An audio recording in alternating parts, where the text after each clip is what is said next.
Wow, Itzhak, we wrapped filming, and I come across this thing, the Star of David. What is this? A school? What is it? Isn't that the synagogue? One of Mexico's largest? Is it called Magen David? Ah, star. Wow, That star? I call it the eighth wonder of the world. What is it? that one. A giant star? There's no tourist who passes by and doesn't take a picture of that star. It's just that... You can't be indifferent to such a synagogue. Do you have any idea how many Jews are around here? In Mexico, for example, there are an estimated 60,000 Jews, about 60,000 Jews. How many? 60. And here in the capital, how many synagogues are there in this neighborhood? In this neighborhood, within 12 or 13 blocks around, about 10 or 12, Wow, and do they all get filled with people? Mexicans are something impressive. Everyone on the street greets you with a smile, a wave, and kindness. Do you have friends who aren't Jewish? Yes, why always the Jews?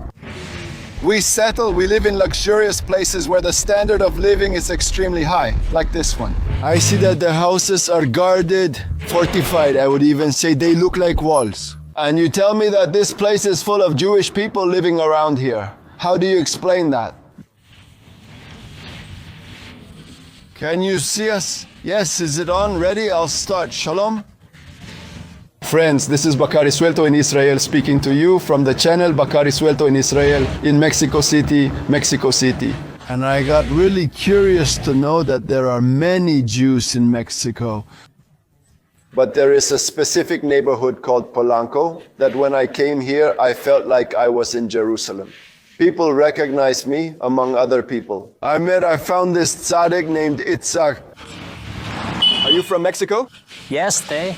I appreciate that you're going to join me to make a video, of course. I want to... That you join me, that you tell me how Jews live here. And I loved seeing you in a place that's kosher mahadrin. What does kosher mahadrin mean? That You can eat it without any worries. Here everything is safe. There's a mashgiach, it's kosher, and you can eat everything that's there. Are you from here? Were you born here? Yes. I lived in Argentina and I live here. And Can you live as an Orthodox with the fringes, dressed black 100%? without any worries? Anti-Semitism, there's some but nothing unusual. And you? Do you walk like that down the street? Come without... Any worries? Will you take me for a walk? All right, let's go, okay. We're going to be there. I'll say we're with two of your friends. What are their names? Shlomo. Tawil? David Elfie? Okay, are we going for a walk? Shall we go? Can you tell me about where we're walking and what street we're on? We're on Sophocles Street now. Okay, here. On the corner, we have our yeshiva. Okay. There on the corner, that's where we study. There on the corner is the foundation, okay? What is a yeshiva? That's where we spend most of the day studying. Okay, like we pray, in the morning we keep studying, and then in the afternoon we come back. Do you, as religious Jews, also study things in Spanish, things related to history, mathematics from the region where you live? Personally, in our school, up to third year of secondary school, we study in Spanish, history, science, physics, and in the morning, Hebrew, then in our school. When we get to Yeshiva Gdola, which is high school, in terms of language, we already study only Talmud, Gemara, Mishnah, and similar texts. What connection do they have to Israel by being here?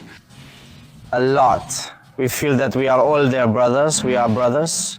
We have to pray for them, we have to be concerned about them, because they are in a very important war, but we must always be their allies. Is it to live as a Jew in a country that is not Israel? Is it harder? Is it easier? Where are we Walking to? right now? We're on Homero Street. Socrates. Socrates and Homero. The Truth to live here. Honestly, I've never been to Israel. I hope someday I'll have the pleasure of going there. But here, honestly, I feel in a pretty comfortable position. I don't feel discriminated against. I feel like I'm with family. We're all brothers here. We're all Gentiles. We help each other. Tell me about your routine from the moment you wake up until you go to sleep on a weekday, okay? On a weekday, I get up at 7:20 in the morning and go to the Tebila. What? Is the tibula? That's where we go underwater. Does everyone? Every day? Every day, not everyone. It's not something that's mandatory. And you purify your whole body, you bathe, then you go to pray. At 7:50 I pray. We have breakfast until 10 in the morning. What Does it mean? We have? Where? There? they provide us food at the yeshiva. Breakfast is served until 10, followed by a shiur at 10. A 2-hour class. In what language? In Spanish and Hebrew. So you speak Hebrew fluently? I speak Hebrew, Spanish, and English fluently. And English too? Yes. Okay, and then noon comes, it arrives. Noon is at 12, and our break lasts until around 1 post meridium. Yes. Then we review everything we studied in the 2 hours, and then around 1:30, 1:40, we go home to eat, sleep, or do whatever each person needs. Then around 4:30, 4:15, we come back and we say rejection. We pray my daughter. Which is one of the 3. Prayers. It's in the afternoon. Then around 5 in the afternoon, we study with a partner in Abja Bruta for about 2 hours. Whatever the treatise is, for example, right now we're studying the treatise of Baba Michia. And then at 7 in the evening, there's another break. I'm realizing that the life you lead, as an Orthodox Jew here in Mexico, it's the same routine that Orthodox Jews have. As in Israel, yes, it's almost the same. It's the same system, and after those 3 years from that life, here in the yeshiva, which is 3 years kind of like high school, the 3 years of high school, then you either go to university, it depends on what you want to be. Is there... Right. Do people attend universities? I'm not sure. It contradicts. No. To go study? University, yes, you. You want to be someone you don't truly feel capable of becoming. Study all day and you still want to work? Most of those people work during the day and only study at night. In Mexico, many people work and donate significant money to the yeshivot. Yes, to the Gentiles, to people who don't have enough to eat, and the people here are very, very kind. There is significant humanitarian support here, and there is, for example, for instance, in the hospitals there is no kosher food. There's a campaign, but I forget the name. It provides special food for all Jewish patients.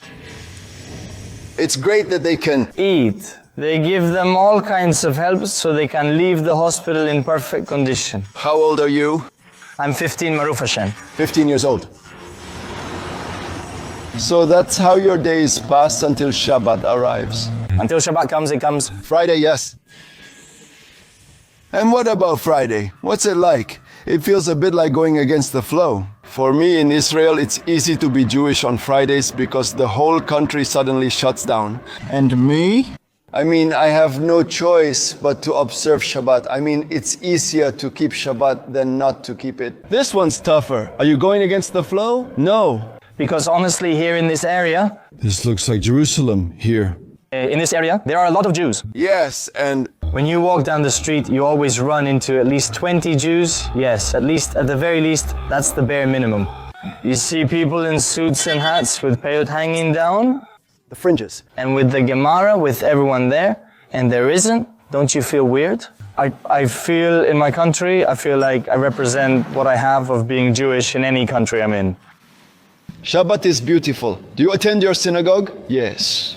Just 2 blocks from here, everything is close by. What's it called? Birka Shmuel? Birka Shmuel? Yes, it literally means the blessing of Samuel. Okay, that's everything.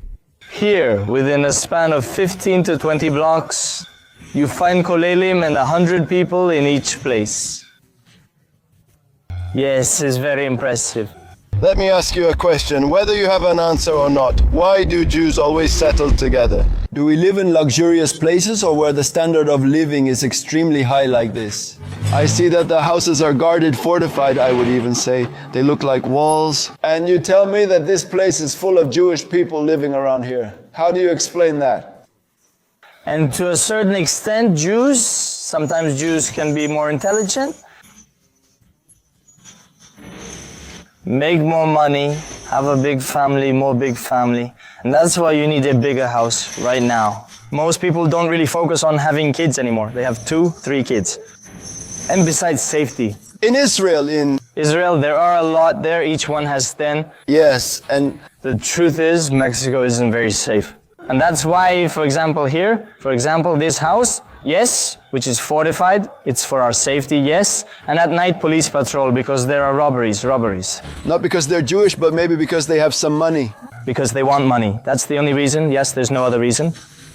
Okay, tell me, how do you see your future in Mexico as a Jew? Can someone in Mexico keep living, get married, have children? No? Yes, I have 3 married siblings who already have children. Do they live? Here in Mexico? They live here in Mexico. Do they live as abrigim? They study all day. One works a few hours, others 2, and everyone is happy. Have you always been Orthodox? I've always been Orthodox. Do you plan to remain fully Orthodox and keep following the mitzvot in the future? Of course. Of course. What message would you like to share with the people who are watching? This video is about what it's like for an Orthodox Jewish person to live and interact with their Mexican environment. Or at least in Mexico City. I mean, no. People here are really good. Everyone is very kind. Mexicans are truly impressive.